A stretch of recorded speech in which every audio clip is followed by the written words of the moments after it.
Il y a ceux qui promènent leurs chiens. Et puis, il y a aussi ceux qui promènent leurs chèvres.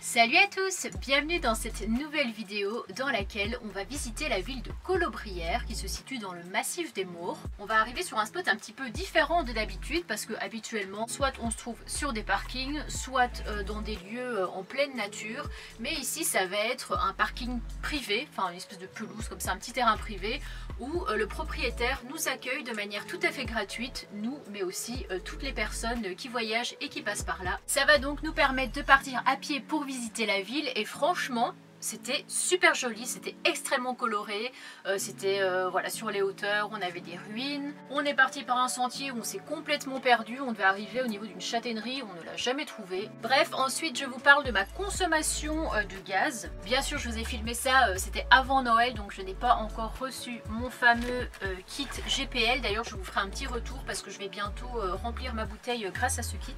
Mais en attendant je vais vous parler plutôt de ma consommation, voilà, avec une bouteille standard de propane de 13 kg. Qu'est-ce que je consomme en un mois en termes de bouteilles de gaz? Je vais vous le dire dans cette vidéo. De nouveau, je ne sais pas si c'est parce que c'est en décembre et que je suis ultra motivée, mais c'est vrai que les vues remontent un petit peu. Il y a des personnes qui s'abonnent, donc bienvenue au nouveau et ça me fait super plaisir. Ça me motive à être encore plus productive, on va dire, au niveau des vidéos. Donc dimanche, je vous ferai une vidéo spéciale sur mes bonnes résolutions pour l'année 2022. J'avais déjà fait ça l'année dernière, ça vous avait quand même assez bien plu. D'ailleurs, je m'étais quand même tenue niveau résolution, donc je suis assez fière de moi. Donc je vais refaire une vidéo comme celle-là dimanche, donc soyez au rendez-vous. En attendant les amis, comme d'habitude, le petit pouce bleu, le commentaire et à me rejoindre sur Instagram, Annabella Foxinelle si ce n'est pas encore fait. Salut salut les amis. Je vais boire un petit peu de thé moi. Tiens, qu'est-ce que c'est que ça? Ouais, c'est étrange, c'était quand même loin de ressembler à un sachet de thé.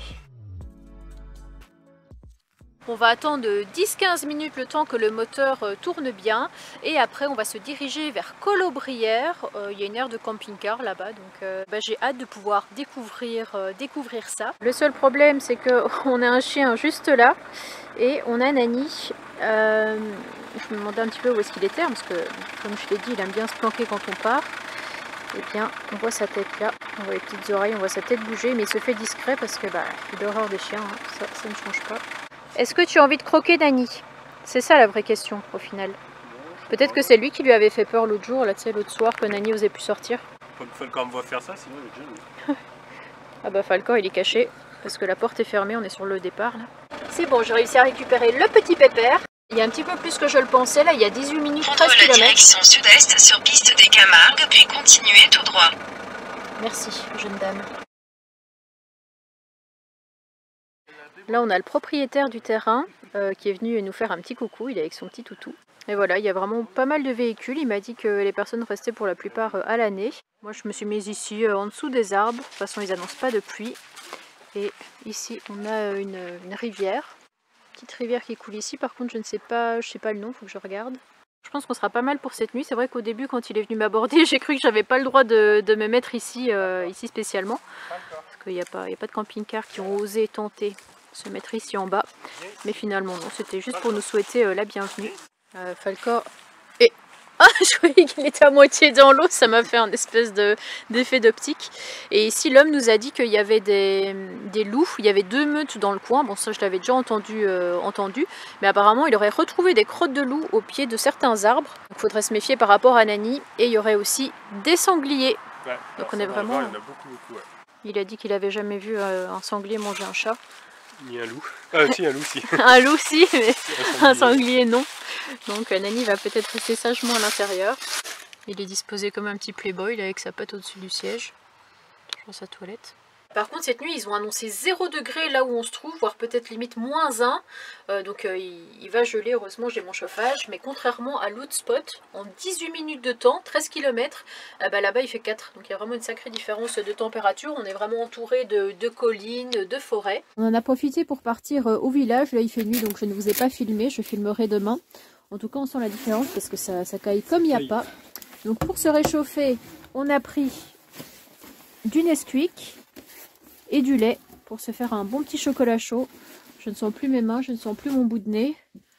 On sent qu'on est dans les montagnes. Ouais, ça caille ici. Avec des petits gâteaux à la cannelle, le chocolat chaud, je pense que nous allons nous régaler. Ah si. Ah si. Ça t'amuse de m'imiter? N'oubliez pas de me rejoindre sur Instagram. Annabelle Coccinelle, ce n'est pas encore fait. Salut, salut les amis. Bonjour les amis, ce matin, toujours un beau temps, ça ne change pas, toujours dans le Var. Par contre pendant la nuit je me suis dit purée, qu'est-ce que j'ai froid au visage, comment ça se fait, est-ce qu'il fait si froid que ça que mon chauffage ne peut plus assurer mon réchauffement? Eh bien j'ai ma bouteille de gaz qui s'est terminée cette nuit. Je vous avais pas dit mais j'ai commencé un espèce de petit référencement de mes utilisations de gaz pour savoir un petit peu l'utilisation que j'en ai et combien de temps elle dure. J'avais commencé ça un peu à l'arrache, hein, comme vous le voyez, j'ai écrit un petit peu comme ça. Je pense que je vais reprendre tout ça, mettre ça dans une grille pour que ce soit un petit peu plus lisible et plus propre. Donc voilà, j'ai commencé le 29/11 quand j'ai acheté la bouteille. Et je note quand j'ai commencé à l'utiliser jusqu'à l'heure où je l'ai laissé. Donc là 18h45 jusqu'à 9h, c'est quand même pas mal. Et je dis que j'ai fait une bouillotte aussi dans la journée. Des fois je dis que je fais du thé en plus, du café, etc. pour s'imaginer un petit peu le temps. Et regardez, je l'ai mis le 29 et elle me lâche seulement. Elle m'a lâché en fait cette nuit, donc quasiment le 17. 17, 18, ça m'a duré 18 jours.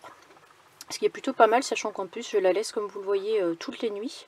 J'ai juste là, il y a un creux, c'est quand on est parti chez les abonnés là qui nous ont aidé à réparer le camping-car. Là je n'avais pas utilisé mon gaz. J'essaye aussi le soir, comme on peut le voir, de ne pas mettre le chauffage avant 21h, enfin 20h, 21h. Donc là on a 21h, 20h, 19h45, etc. Là, je mets un peu de chauffage quand même, jusqu'à ce qu'il fasse bon et que le soleil tape sur le camping-car. Mais je trouve que c'est pas mal, voilà, ça donne une idée de ma consommation. J'ai fini par calculer, regardez-moi, ces calculs de savant. Appelez-moi Einstein. Avec une bouteille de 13 kg de propane, je tiens 15 jours et environ 151 heures. Donc à voir combien de temps la deuxième va durer. Voilà, les calculs ont commencé, toujours très précis. Mais au moins ça me permet de savoir quand est-ce que je commence à être dans la mouise, quoi.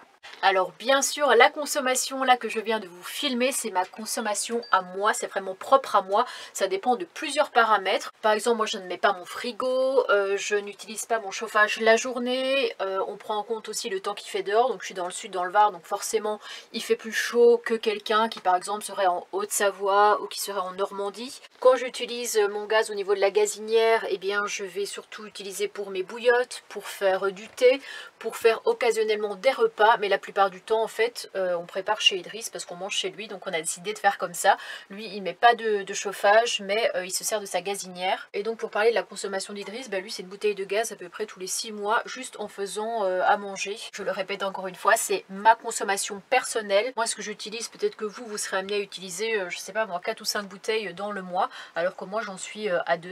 C'était mon retour d'expérience, donc maintenant c'est la balade. On quitte notre petit camp pour partir visiter la ville, en plein jour cette fois, parce que hier, comme je vous l'ai dit, on est parti, il commençait à faire noir, quoi. Il était 18h. En tout cas c'est vrai qu'on est pas mal sur le spot, mais on n'a rien entendu, hein. C'était très très calme cette nuit. Même si à la route à côté, moi je n'ai rien entendu, j'ai dormi comme un bébé. Et ce qui est assez impressionnant, c'est ce qu'on a remarqué aussi hier, c'est que il y avait beaucoup d'humidité par ici. Tout est mouillé, les routes et même le long du trottoir là-bas, comme s'il avait plu, alors que ça fait au moins une semaine que le temps est plutôt ensoleillé. Donc nous sommes arrivés à Curubrero en Provenzo. C'est écrit dans le patois d'ici. Hier on avait vu au loin quelque chose sur les hauteurs, on savait pas trop si c'était un château ou autre, mais en voyant un panneau on a vu que c'était une église, donc on va se rapprocher pour voir ça. Ça a l'air d'être sur les hauteurs. Je savais pas du tout, mais là on a le panneau qui nous indique que c'est un village de caractère.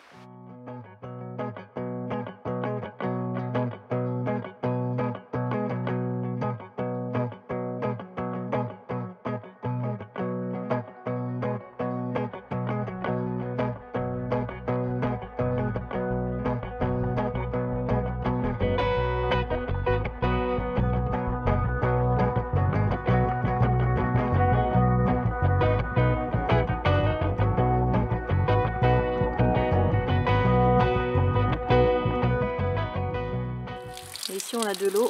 En effet le proprio hier nous a dit qu'on avait une fontaine à l'entrée du village. Ouais, ça va nous permettre de remplir notre petit bidon. Et il faut savoir que Colobrières c'est une ville qui est connue surtout pour ses châtaignes. Donc on va trouver des magasins un petit peu partout. Il y a même une grande châtaignerie qui se trouve sur les hauteurs. Ici on avait un magasin, crème de marron. Qu'est-ce que c'est bon ça, la crème de marron? Oh, j'aime pas ça. Par contre les marrons j'adore, enfin les châtaignes. Ouais. On s'est dit que ça a déménagé ailleurs. Et on a toujours les maisons très colorées. Orange, rose, rouge. Et des fois il y a des portes, on se demande comment ils font pour entrer chez eux parce que c'est vraiment minuscule. Je sais pas si on voit à travers la caméra, mais c'est à la même hauteur que le volet juste à côté. On a des bouteilles d'eau devant les maisons comme en Espagne. En Espagne ils faisaient ça pour éviter que les mouches, etc., les insectes rentrent dans les maisons. Là, il y a des bacs à fleurs et on a les racines qui sont carrément sorties d'en dessous. T'as vu la sacrée fissure qu'il y a en haut là? Où ça? Juste au-dessus. Ah ouais, un peu plus grande qu'une fissure de Carter ça. Bon, un peu d'époxy puis c'est reparti. Ouais.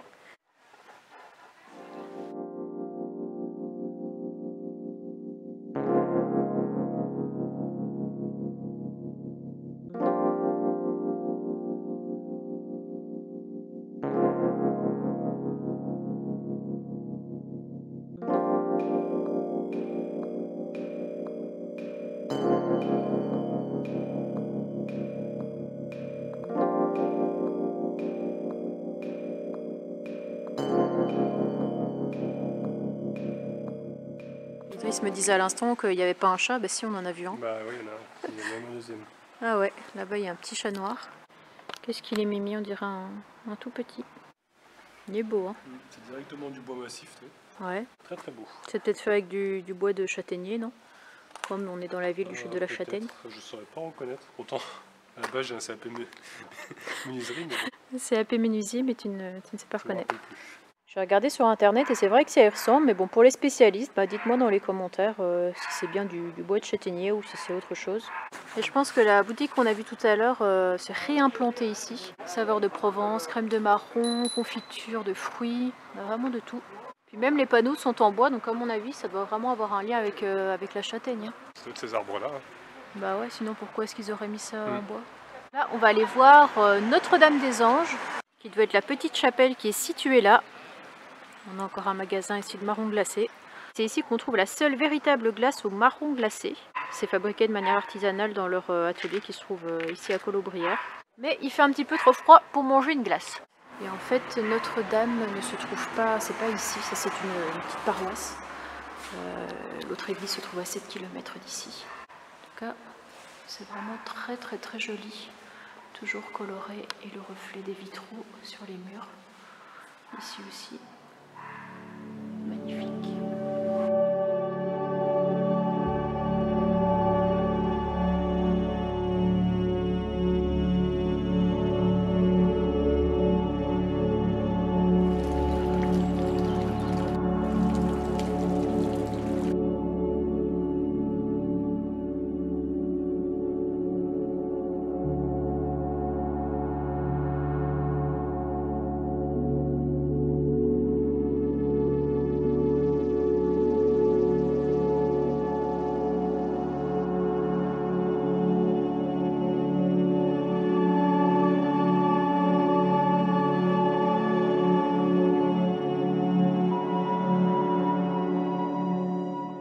Là, on continue de grimper vers les ruines, ça s'appelle les ruines de Ponce, enfin de l'église Saint-Ponce. Donc on va continuer d'avancer parmi ces petites ruelles. C'est vraiment des très très très vieilles maisons ici. On a vu une qui datait de 1700. On dirait que tout est resté en l'état, c'est vraiment ce que j'adore. Donc là, le maçon, il était un petit peu... je pense qu'il a pris l'apéro avant de faire le mur. Il était un peu pompette parce que là, c'est vrai que le mur, il penche un petit peu. On dirait vraiment que la nature a repris ses droits. On a des plantes qui poussent partout sur les bâtisses. Nous y voilà, on s'en rapproche. Mais malheureusement, on ne peut pas rentrer parce que c'est en cours de réparation, de réhabilitation, comme j'aime bien dire. Mais on a des barrières un petit peu partout. L'accès est réservé aux personnes qui y travaillent. Ils ont mis une photo de l'église avant et ils disent que c'était difficile d'accès, etc. Donc en 1878, elle a été abandonnée. Il y a une autre église qui s'est reconstruite un petit peu plus bas. Et 50 ans plus tard, le clocher menaçait de s'effondrer. Ils ont décidé de complètement l'abattre. Et maintenant, il reste plus que ces ruines-là. Si le cœur vous en dit, il y a moyen de faire un don, voilà, par courrier. Je pensais que c'était du brouillard, mais en fait, c'est quelqu'un qui fait un feu là-bas. On a nos camping-cars, ils sont par ici. On est vraiment pas très loin. On a toujours un œil dessus. Et j'étais en train de regarder. D'ailleurs, heureusement que de nos jours, on a un téléphone. Parce que c'est vrai que sans ça, moi, je serais un peu en galère pour trouver des lieux ou quoi. Sachant que dans les villages qu'on visite en ce moment, il n'y a personne. Donc pour demander de l'aide, c'est pas facile. On a l'église Notre-Dame des Victoires qui est en fait dans le centre-ville de Colobrières. Donc peut-être qu'on aura le temps d'aller voir ça 2 jours. Parce qu'on est arrivé devant un sentier botanique. Donc ça pourrait être sympa de le faire. Comme ça, on passerait à côté de la châtaignerie. Nous, on est ici. Et en fait, le sentier, hop, fait ça. Ils ont indiqué que ça faisait 2 km, 1h10. Donc ça peut être sympa de passer dans le massif des Maures. Et je suis trop choquée, je ne savais pas, ils ont planqué une antenne dans un arbre. Alors Idriss me dit que c'est pour que ça fasse moins moche. On t'entend pas de là, on t'entend pas de là. Je descends. Oui, explique-nous ça d'ici.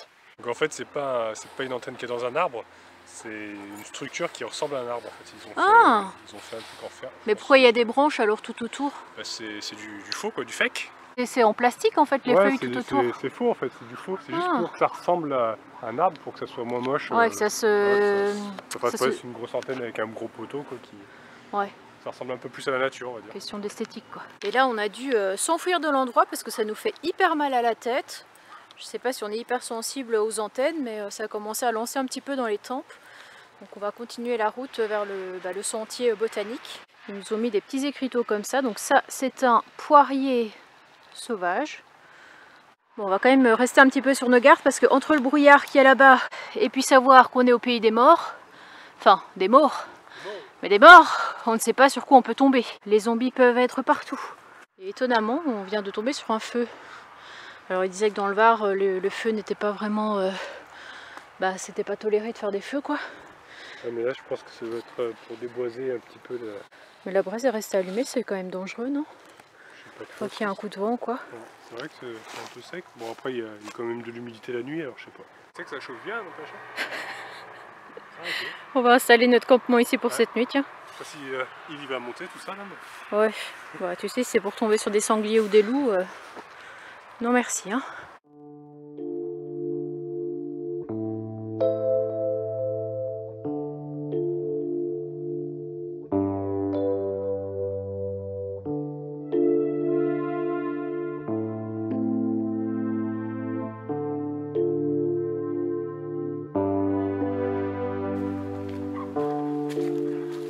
Au départ on s'est dit ça va être une petite rando sympa et en fait ça fait que monter, ça monte, ça monte, ça monte. Puis j'ai pas mis mes chaussures de rando, je suis avec mes chaussures de ville, on dirait que je vais faire mes courses mais en fait non, je grimpe le massif des Maures, c'est vraiment joli les pierres comme ça avec de la mousse dessus. Magnifique. Allez après 20 minutes de marche en montée, je pense que là nous sommes à plat. Et on va certainement faire la boucle pour commencer la descente. On a toujours les petits panneaux. Et ici, c'est un olivier. On le reconnaît bien avec ses petites feuilles. Là, on a le soleil qui est en plus en train de se coucher. Je sens que ça va finir comme la balade. C'est où qu'on avait été, qu'on était rentré, il faisait noir là. On est parti à midi, on est rentré, il était 17 h. J'étais pas très rassurée de marcher dans le noir. Donc là, il va falloir ne pas trop traîner. Ouais, parce qu'en plus, il y a des loups-garous. Il y a des loups, je ne sais pas s'ils sont garous mais il y a des loups en tout cas. Il y a pas mal d'arbouses au sol, donc si jamais on est mal pris et qu'on reste coincé ici dans la forêt, on saura quoi manger. On va peut-être même se faire recueillir par une meute de loups, qui sait. Quand tu crois enfin que tu t'en sors, quand il n'y en a plus, eh ben ça monte encore. Oh c'est interminable, je sais pas du tout dans quoi on s'est embarqué encore. Mais souvent je me rends compte que... Il y a un banc. Il y a un banc. Oh trop bien. Bon on va essayer d'avancer sans glisser. Et c'est vrai que souvent on se dépasse dans des balades comme ça. On avait été au cirque de Navacelle, on est descendu jusqu'en bas, on est remonté, on a fait le canyon du diable, enfin, on a fait des randos de ouf. Et finalement, même si c'était dur, ça reste nos meilleurs souvenirs. J'ai croisé un sans-abri sur un banc, en pleine nature, au milieu de nulle part. Bonjour. Bonjour. Vous venez souvent ici? Assez régulièrement. Cela dit, avec le coucher de soleil, la vue elle est quand même plutôt sympa avec la vallée qui entoure le village. Problème, nous étions en train de descendre pour retrouver le village. Le virage. Et ils ont mis une grille. Alors est-ce que c'est chez quelqu'un ou il y a des éboulements ou comment on fait pour repartir après On va pas refaire tout le chemin en arrière. On entend des chiens, alors est-ce que si c'est chez quelqu'un on se fait attaquer par les chiens? On dirait qu'il y a un panneau là-bas quand même explicatif. Et là Idriss est en train de me dire que le truc qui a défoncé la grille c'est un sanglier. Oui, il y a des chances. Alors est-ce que c'est pour éviter qu'ils viennent par ici? Bah non.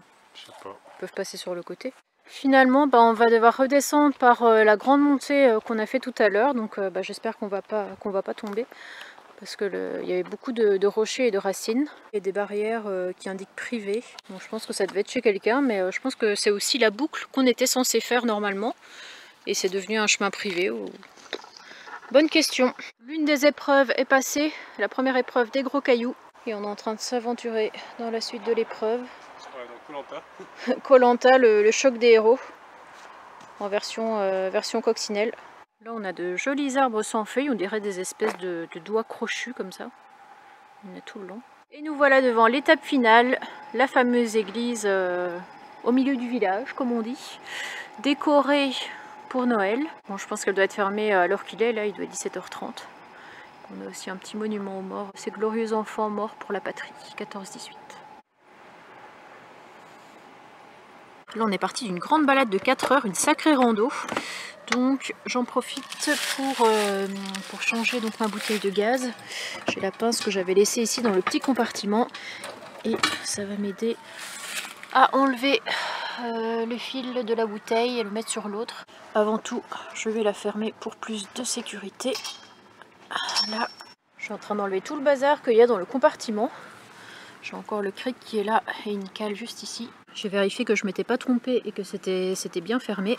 Donc maintenant, je vais m'armer de ma petite pince avec le chien qui aboie à côté et qui fait peur à Nani.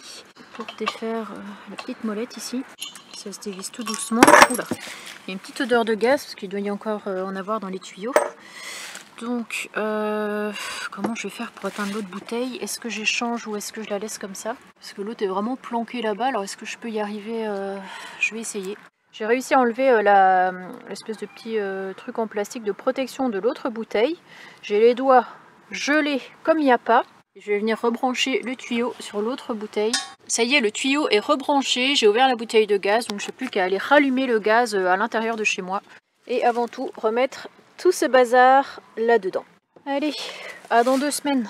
Bon j'espère que cette vidéo vous aura plu. Dans la prochaine vidéo, on va faire une petite balade nature vers les Arcs. Ça s'appelle, c'est pas très loin de Draguignan. Ça va être une belle petite balade avant que Idriss me laisse pour quelques jours. Donc pendant 4 jours, on a été séparés.